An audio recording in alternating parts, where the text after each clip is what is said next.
অন্ধকার অরণ্যের বুক চিরে হরেন তার বছর দশেকের মেয়ের মালার নিথর দেহটা তুলে এগিয়ে চলেছে সামনের দিকে। মাঝে মাঝে ভেসে আসছে ঝিঝি পোকার একটানা ডাক, আর কোনো রাত চড়া পাখির কর্কশ টানা ঝাপটানোর শব্দ। আজ যেন কোনো দিকেই তার বিন্দু মাত্র ভ্রুক্ষেপ নেই। তার চোখে মুখে এখন একটাই শপথ, যে কোনো মূল্যে সে তার মৃত মেয়েকে ফিরিয়ে আনবে। গহীন অরণ্যের বুকে চলতে চলতে হরেন একটা সময় ক্লান্ত হয়ে বসে পড়ল মাটিতে। পরক্ষণেই নিজের মেয়ের নিথর দেহটার দিকে তাকিয়ে টুকরে কেঁদে উঠল সে। মালা, এ কি হলো রে তোর মালা? এভাবে তোর বাপটাকে একলা ফেলে রেখে চলে গেলি। আমি তোকে কিছুতেই যেতে দেব না। যেমন করে পারি তোকে ফিরিয়ে আনবো। পৃথিবীতে কোনো শক্তি আমাকে আটকাতে পারবে না। আমি তোকে ফিরিয়ে আনবই। ধীরে ধীরে রাতের নিকষ কালো অন্ধকার ফিকে হয়ে আসছে। জঙ্গলের বুক চিরে উঁকি দেয় ভোরের প্রথম আলো। সারা রাতের পথশ্রমে ক্লান্ত ও বিধ্বস্ত হরেন একটি প্রাচীন বটগাছের নিচে বসে আছে। তার দু চোখের পাতায় ঘুমের লেশ মাত্র নেই। হরেন সযত্নে মালার নিথর দেহটাকে আঁকড়ে বসেছিল। এমন সময় একটা ভারী কণ্ঠস্বর শুনতে পেল সে। কে তুই? এখানে কি করছিস? হরেন দেখল তার সামনে দাঁড়িয়ে আছে এক দীর্ঘদেহী জটাধারী তান্ত্রিক। তার পরনে লাল শালু, কপালে বড় সিঁদুরের তিলক, আর চোখে মুখে এক অদ্ভুত প্রশান্তি। চোখের জল মুছে কোনো মতে নিজেকে সামনে হরেন বলল, আমি হরেন। হরেনের কথা বলার ভঙ্গিমা দেখেই তান্ত্রিক বুঝতে পারলেন যে হরেনের কোলে যে মেয়েটি রয়েছে সে মেয়েটি আর জীবিত নেই। তিনি অত্যন্ত শান্ত গলায় বললেন, কেন মিছে মায়ার বাঁধনে ওকে এমন করে আঁকড়ে ধরে আছিস? তোর মেয়ে তো আর নেই। নিয়তিকে মেনে নে আর মুক্তি দে তোর মেয়েকে। আমার মেয়ে ঠিক আমার কাছে ফিরে আসবে। ও আমাকে ছেড়ে কোথাও যেতে পারে না। কি হয়েছিল তোর মেয়ের? কান্নায় ভেঙে পড়া হরেন তান্ত্রিকের কাছে বলতে শুরু করল তার সেই বুক ফাটা যন্ত্রণার কথা।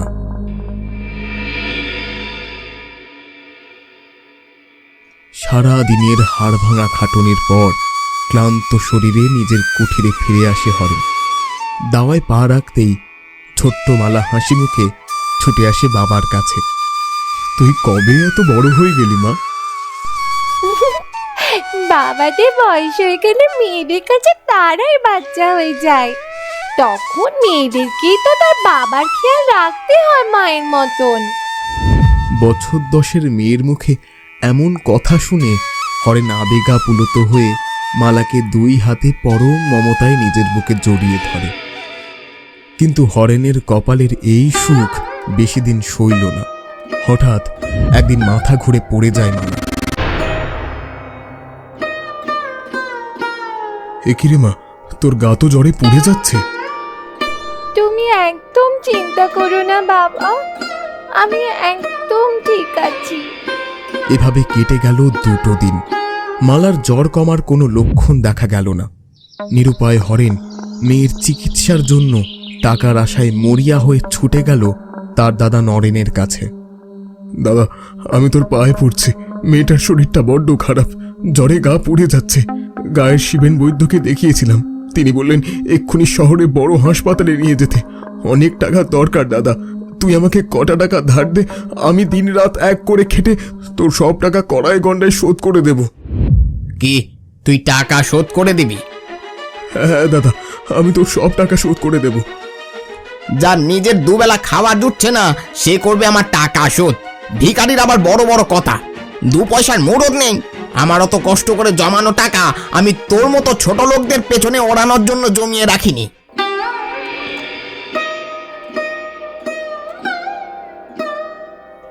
ওগো, ঠাকুরপো যখন এত করে বলছে তুমি মালার অসুখের জন্য কটা টাকা দিয়ে দাও না, তাতে কি এমন হবে? ঈশ্বরের কৃপায় আমাদের তো টাকা পয়সার অভাব নেই। চুপ করো তুমি, যা বোঝো না তা নিয়ে একদম কথা বলবে না। আমি আমার টাকা কোনো অপাত্রে দান করতে পারবো না। তাতে যদি কারোর মেয়ের বাঁচার হয় বাঁচবে, মরার হয় মরবে, আমার কিছু করার নেই। ওগো, তুমি কেন এমন করছো? দিয়ে দাও না টাকাটা। চুপ! আমার টাকা আমি ঠিক করব, কাকে দেবো আর কাকে দেব না। এমন কথা বলিস না দাদা, তুই ছাড়া আমার আর কেউ নেই। মেয়েটা আমার মারা যাবে রে। ছাড় বলছি, আমি কোনো টাকা দিতে পারবো না। দূর দূর আমার চোখের সামনে থেকে। সেদিন দাদার নিষ্ঠুর প্রত্যাখ্যান আর অপমানে খালি হাতেই ফিরে আসতে হয়েছিল হরেনকে। চরম দারিদ্র আর অসহায়তা সেদিন যেন গলা টিপে ধরেছিল এক বাবার। ডাক্তার, বৈদ্য, ওষুধ কিছুই জুটল না টাকার অভাবে। সেদিন রাতেই বিনা চিকিৎসায় হরেনের কোলেই শেষবারের মতো চোখ বুঝল ছোট্ট মালা।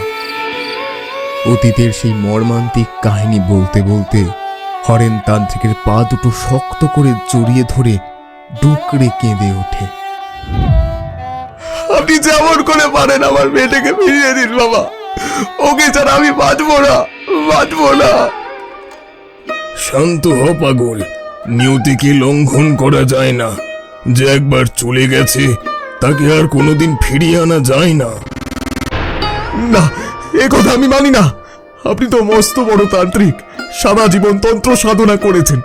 আপনার বিদ্যায় কি এমন কোনো উপায় নেই যাতে মৃত মানুষকে ফিরিয়ে আনা যায়? বলুন বাবা, একটা উপায় বলে দিন, একটা উপায় বলে দিন। উপায় থাকলেও সেই পথ বড়ই কঠিন আর ভয়ঙ্কর। সাধারণ মানুষের পক্ষে তা কোনোভাবেই সম্ভব নয়। তুই নিজের ভিটেই ফিরে যা আর নিয়ম মেনে নিজের মেয়েটার সৎকার কর, ওকে মুক্তি দে। কিন্তু হরেন নাছোড়বান্দা, সে কিছুতেই তান্ত্রিকের পা ছাড়ে না। তান্ত্রিকও নিজের সিদ্ধান্তে অনড়। অবশেষে মরিয়া হয়ে ওঠে হরেন। আপনি যদি আমাকে সেই উপায় না বলে দেন, তবে আমি এই মুহূর্তেই আপনার সামনে নিজেকে শেষ করে দেব, আর আমার এই মৃত্যুর জন্য সম্পূর্ণ দায় থাকবেন আপনি। হরেনের এমন উন্মাদনা আর জেদ দেখে কিছুটা নিরুপায় হয়ে পড়েন তান্ত্রিক। তিনি বুঝতে পারলেন এই পাগল বাবা নিজের মেয়ের জন্য সত্যি সত্যি নিজের প্রাণ দিয়ে দেবে।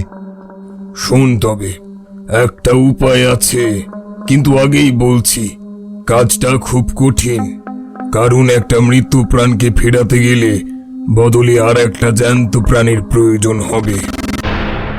আমি সব করতে রাজি আছি, আপনি শুধু বলুন আমাকে কি করতে হবে। ঠিক আছে, তুই আমার সাথে চল। আর 21 দিন পর অমাবস্যা। নাওয়া খাওয়া সব ভুলে তোকে অপদেবের সাধনা করতে হবে। সেই সাধনা সফল হলে তবেই তুই। এরপর হরেন জঙ্গলের গভীরে তান্ত্রিকের আস্তানায় ওনার সান্নিধ্যে সামনে পাথরের বেদির ওপর শোয়ানো রয়েছে মালার নিথর দেহ। তান্ত্রিকের দেওয়া অলৌকিক বিভূতির প্রলেপে দেহটি অবিকল আগের মতোই আছে।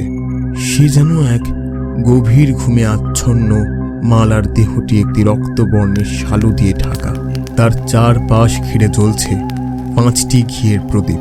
ধুনোর ঘন ধোঁয়ার আড়ালে হরেন বিড়বিড় করে মন্ত্র পড়ে চলেছে, আর তার স্থির দৃষ্টি নিবদ্ধ মেয়ের সেই নিবদ্ধ ললাটে।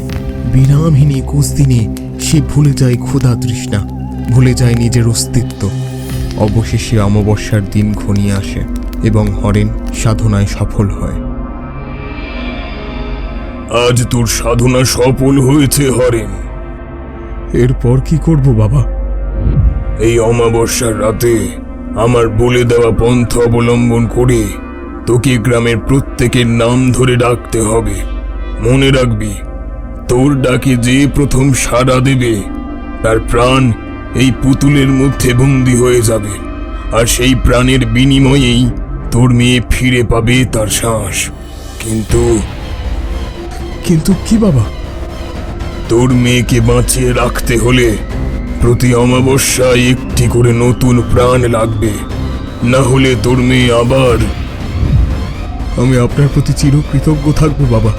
আপনি যে উপায় আমাকে বলেছেন আমি সেই সব কিছু করতে রাজি। আমি শুধু আমার মেয়েকে ফিরে পেতে চাই। তান্ত্রিক কিছু বলতে গিয়েও যেন থেমে গেল। তান্ত্রিকের বলা কথার আসল অর্থ বা তার ভয়াবহ পরিণতি গ্রামের সাদাসিধে হরেন সেই মুহূর্তে ঠিকমতো বুঝে উঠতে না পারলেও তার মুখে ফুটে উঠল এক তৃপ্তির হাসি। তার মাথায় তখন শুধু একটাই ক্ষোভ, যে করেই হোক মালাকে তার ফিরে পেতেই হবে।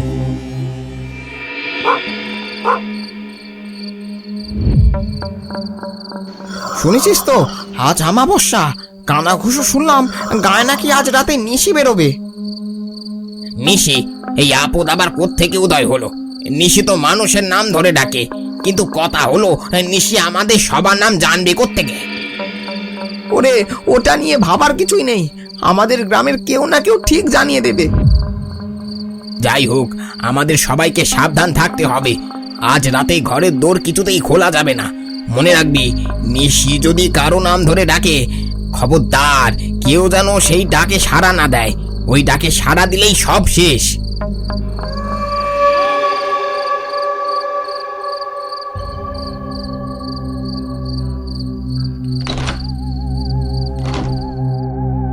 ওগো শুনছো? জানলাগুলো সব বন্ধ করে দিলাম। সারা গায়ে রটে গেছে আজ রাতে নাকি নিশি ডাকবে। বড্ড ভয় করছে গো আমার। নিশি? এই যুগে দাঁড়িয়ে তুমি এখনো ওইসব গাঁজাখুরি গপ্প বিশ্বাস করো? নিশি টিশি কিছুই নেই, ওসব মনের ভুল। না গো, হেলা ফেলা করো না। গায়ে সবাই এক কথা বলছে, নিশি নাকি মানুষের পরিচিত গলায় 3 বার নাম ধরে ডাকে। তুমি কিন্তু ভুল করেও আজ রাতে কেউ ডাকলে সাড়া দেবে না। আহ, আজে বাজে কথা বকো না তো। নিশি আমাকে ডাকবে কোন সাহসে? এই গ্রামে আমার প্রতাপ জানো তো। নিশি হোক আর ভূত হোক, আমার ভিটের চোখ আট মারানোর ক্ষমতা কারণ নেই। তুমি মিছে বায়না না করে আলোটা নিভিয়ে শুয়ে পড়ো তো দেখি। তবু সাবধানের মান নেই গো। তুমি বড্ড একগুয়ে। ভগবান না করুক আজ রাতটা যেন শান্তিতে কাটে। আমার কেন জানি আজ খুব অস্বস্তি হচ্ছে। মনে হচ্ছে আজ রাতে কোনো বড় বিপদ ঘনিয়ে আসছে। ওই তোমার ওই অলক্ষণে ভাবনা বন্ধ করো। জানালা দরজা তো বন্ধ করেছো, এবার ঘুমিয়ে পড়ো। আজ সেই আমাবস্যার রাত। গ্রামের প্রতিটি অলিগলি পরিণত হয়েছে এক মৃত্যুপুরীতে। নিস্তব্ধতার বুক চিরে মাঝে মাঝে ভেসে আসছে এক চীনা অথচ অপার্থিব কণ্ঠস্বর। ভোলা, ভোলা, ভোলা। বাইরে থেকে কোনো সাড়া না পেয়ে ছায়াটি এগিয়ে যায় পরের বাড়ির দিকে। মাধব, মাধব, মাধব।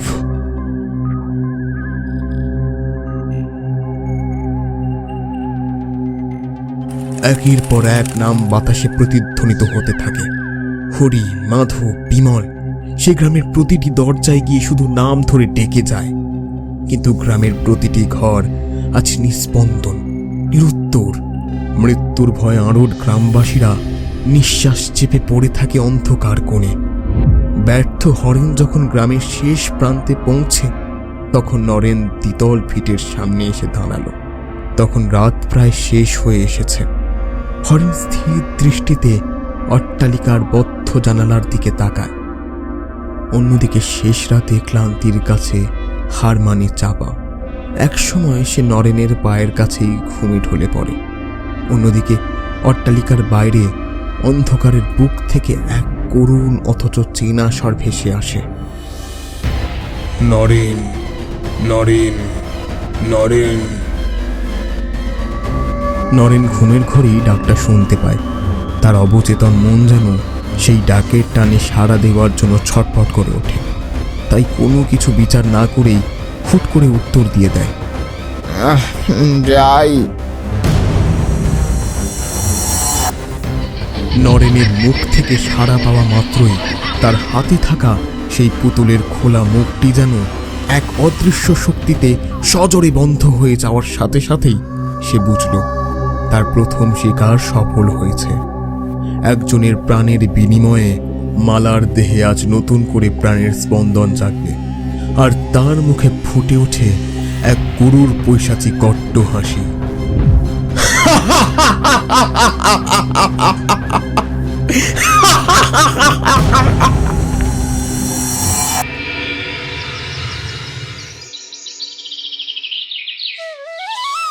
জানালার ফাঁক দিয়ে সূর্যের প্রথম আলো এসে পড়ে নরেনের মুখে। জানালার বাইরে কোনো এক গাছে একটা কাক কর্কশ স্বরে ডেকে ওঠে। সেই ডাকে ধরফর করে উঠে বসে চাপা। ওগো ওগো ওঠো, বেলা হয়ে গেল। দেখছো, রাতটা শেষ পর্যন্ত ভালোই ভালো কেটে গেল।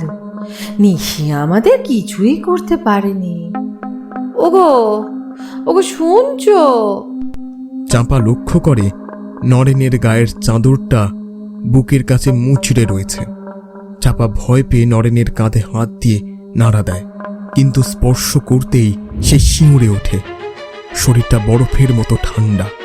ওগো কি হলো তোমার? কথা বলছো না কেন? ও মা, কি সর্বনাশ হয়ে গেল গো! লোক ডাকো, কেউ আছো? তোমরা একবার এসো। চাঁপার আর্তনাদে প্রতিবেশীরা ছুটে আসে। নরেনের নিথর দেহটা বিছানায় পড়ে আছে, তার দু চোখ খোলা, সারা শরীরে কোনো আঘাতের চিহ্ন নেই। কিন্তু প্রাণ পাখি কোনো এক অজানা টানে শরীর ছেড়ে উড়ে গেছে। গ্রামবাসীরা যখন নরেনের মৃত্যু নিয়ে কান্নাকাটি আর কানাঘুষো করছে, তখন বনের গভীরে পাথরের বেদির ওপর রাখা মালার আঙুলগুলো একবার সামান্য নড়ে ওঠে। ধীরে ধীরে উঠে বসল মালা।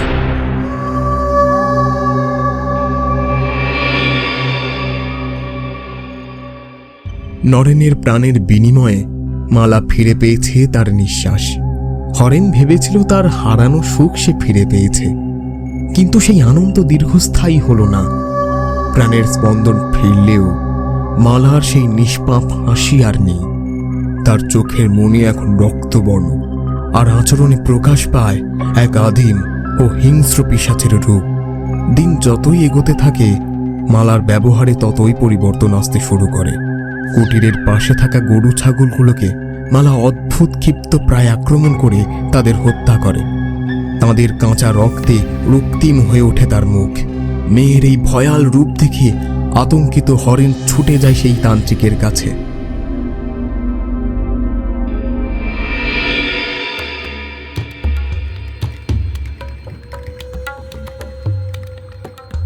এ কি হলো বাবা ঠাকুর? ও তো পিশাচের মতো আচরণ করছে কেন? ওকে সুস্থ করে দিন বাবা, ওকে সুস্থ করে দিন। আমি তোকে তখনই সাবধান করেছিলাম হরেন, কিন্তু তুই সেদিন ধৈর্য ধরে আমার কথাটা শুনলি না। যদি সেদিন আমার কথাটা শুনতে, হয়তো আজ তোকে এই দিনটা দেখতে হতো না। অদৃষ্টের ফেরে আজ তোর মেয়ে পরিণত হয়েছে এক রক্ত পিপাসু পিশাচে। কি বলছেন বাবা? এর কোনো প্রতিকার নেই বাবা? প্রতিকার একটাই, প্রতি অমাবস্যায় ওকে একটা করে তাজা প্রাণ দিতে হবে। যেদিন এই রক্তের যোগান বন্ধ হবে, সেদিন ক্ষুধার জ্বালায় সে তার সামনে যাকে পাবে তাকেই ছিঁড়ে খাবে, এমনকি তোকেও। নিরুপায় হরেন তখন মেয়েকে বাঁচাতে আসক্ত হয়ে পড়ে রক্তের নেশায়। এভাবে কেটে যায় আরও কয়েকটা মাস। প্রতি অমাবস্যায় সে নিশি হয়ে গ্রামের মানুষকে ডাকে, আর কারো না কারো প্রাণ কেড়ে নেয় মালার জন্য।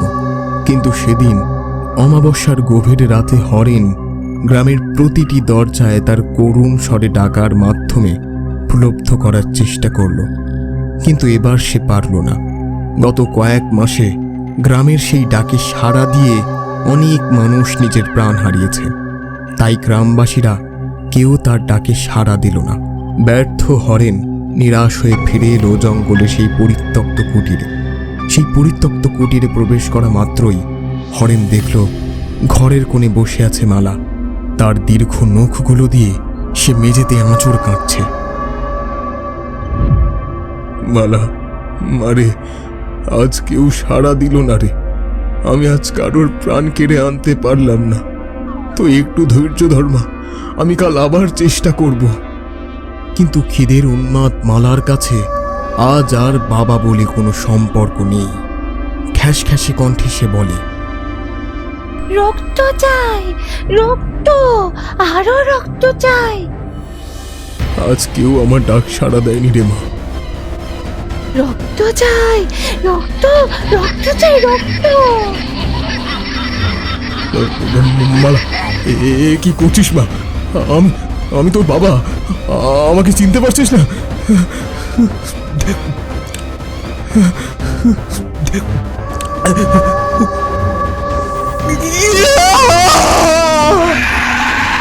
ঘুটঘুটে অন্ধকারের বুক চিরে হরেনের এক তীব্র আর্তনাদ ভেসে আসে, যা বনের নিস্তব্ধতাকে এক লোহমায় ভেঙে গড়িয়ে দেয়। পরক্ষণেই সব চুপচাপ।